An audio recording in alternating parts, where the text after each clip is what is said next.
Hi everyone, welcome to another episode of Jennifer's Tale, My Life as a Crossdresser. I, of course, am Jennifer, and if you are new to my podcast, welcome.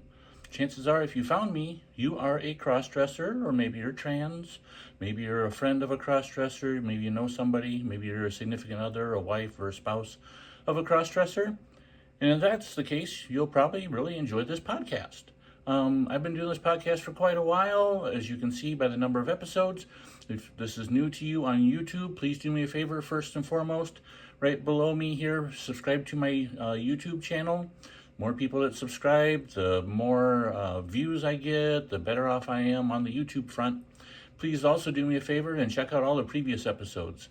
In my podcast, I talk about my life, my hopes, my dreams, problems, concerns, all sorts of stuff. My life is an open book to you because I want you to feel that you're not alone.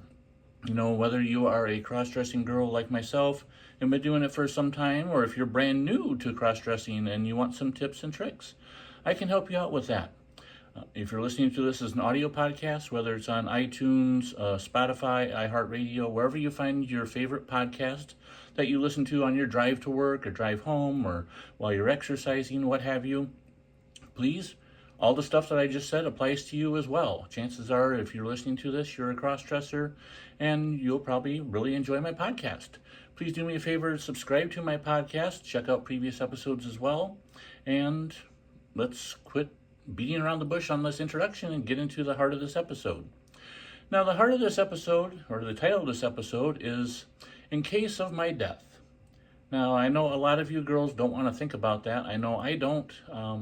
Most people don't want to worry about, they want to think that they're going to live a long, happy, healthy life, live to be around 100 years old, and then shuffle off to whatever comes next. But there are, things happen, accidents or, health issues, that kind of thing. And just as a normal person, that is a concern. But when you're a cross-dresser, that is even more of a concern, especially if you haven't shared your cross-dressing with anybody, or, you're keeping it a secret and you don't want people to find out about it. Today we're going to talk about what to plan for just in case something does happen. What happens if you're in an accident and you die? What happens? So I was reading, somebody made a posting on Facebook regarding this topic, which is why it kind of came up to me. And I guess I'm one of the lucky girls in that I've come out to so many people and told them about Jennifer, including my friends, my family. My wife knows about Jennifer. She's not super supportive, but at least my oldest daughter, Erin, is very supportive, and she knows about Jennifer.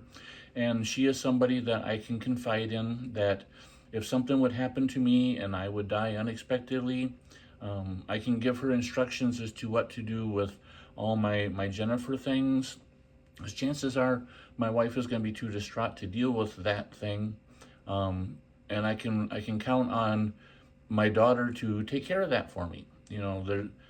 And as far as if you're a closet cross-dresser, it never hurts to have somebody that that you can confide in, to let them know that, I have stuff in a storage space, or I have stuff in my closet, or I have stuff in the trunk somewhere. And let them know that if something happens, if you hear about me passing unexpectedly, have a plan in place for them to take care of your stuff, because maybe you rent a storage space and nobody knows about it except for you. And what would happen to that if all of a sudden you unexpectedly pass away and the company that owns the storage space goes to your wife and says, John had the storage space available, or that he was renting out. What would it feel like for her to go to the storage space and find all your feminine stuff? Having another girl nearby in the area that you can trust with like a key to your storage space or something like that, to if they don't hear from you, or they find out somehow that you have passed on, they can go to your storage space and clean it out for you, help you out. One thing I can guarantee you is that other cross-dressers, other girls like us, are more than happy to help you keep your secret, keep things away from your spouse or your girlfriend, significant other, family, and they're willing to do what needs to be done. Chances are, if you are on social media, you probably have another girl that you have met that's in the area. Whether or not it's somebody you have actually physically met or somebody you just know via Facebook or whatever social platform you use, have a serious talk with them and say, hey, I've known you for quite a while now. I've been thinking about what would happen to me and my stuff if something would happen to me. And maybe set up a plan. The girl that posted this on Facebook had a really good plan.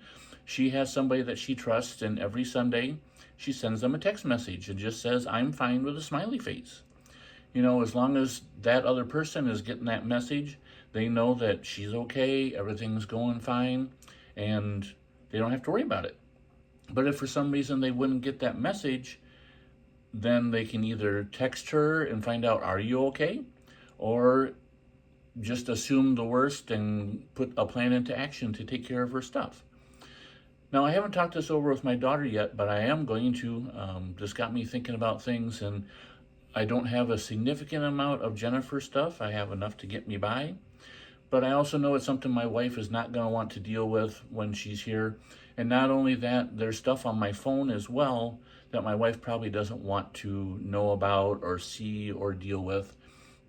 So I'm going to talk to my daughter about, if something would happen to me, here is the code to get into my phone, and here are my instructions, kind of my Jennifer's last will and testament, for lack of a better term, of things I want my daughter to do, whether it be, delete all the pictures on my phone that pertain to Jennifer, or, put a posting on Jennifer's Facebook page saying what happened, that kind of thing. It's never too late to think about something like this, and in this day and age, you never know what's going to happen to you. You could be in a car accident, you could get diagnosed with cancer or some other disease. At least then you have a little bit of time to kind of plan and prepare for things.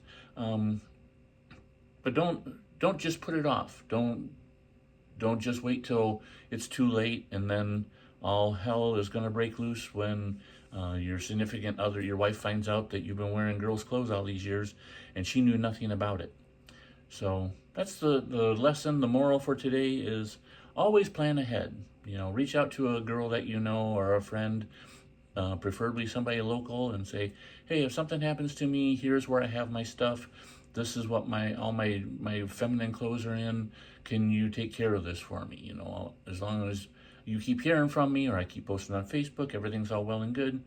But if something would happen and you don't hear from me, assume the worst, and this is what I would like you to do. So there you go. If you have any comments or thoughts on this matter, I would love to hear from you, or just anything in general. If you would love to talk to me, introduce yourself, tell me about your cross-dressing history, if you've been dressing for a while. If you're brand new to cross-dressing, feel free to reach out. If you have any questions or anything like that, you can put a comment on this YouTube video. You can put a comment on Spotify, where my podcasts are hosted. You can send me an email at jenniferstalePodcast@gmail.com. That's all one word, jenniferstalePodcast@gmail.com. And I will definitely get back to you. It might take me a few days, but I always answer any and all mail that I get. So hope this episode finds you well. I hope you have a chance to get out and express your femininity. And until next time, this is Jennifer saying hugs and kisses. Bye-bye.